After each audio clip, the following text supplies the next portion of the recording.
مرحبا بكم في فيديو جديد عبر قناة سعودي مورنينج. وقبل بدء الفيديو ندعو مشاهدينا الكرام إلى الاشتراك في القناة وتفعيل زر الجرس وعمل لايك.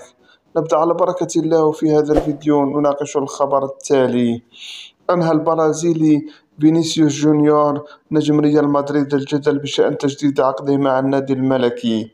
أنهى البرازيلي فينيسيوس جونيور نجم ريال مدريد الجدل بشأن تجديد عقده مع النادي الملكي.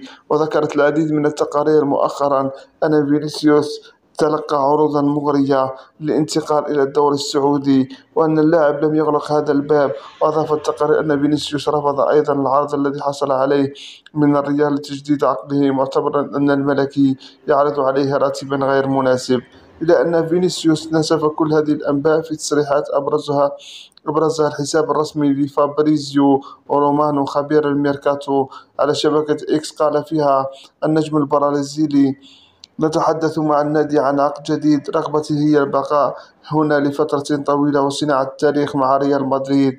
وأضاف النجم البرازيلي: أريد دائما البقاء لفترة أطول وأطول، آمل أن نتمكن من حل كل شيء في الأيام المقبلة.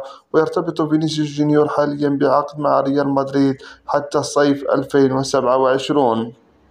شكرا لكم على حسن الإصغاء والمتابعة، ولا تنسوا ترك تعليقاتكم والتفاعل مع القناة. وإلى اللقاء في فيديو جديد وخبر جديد.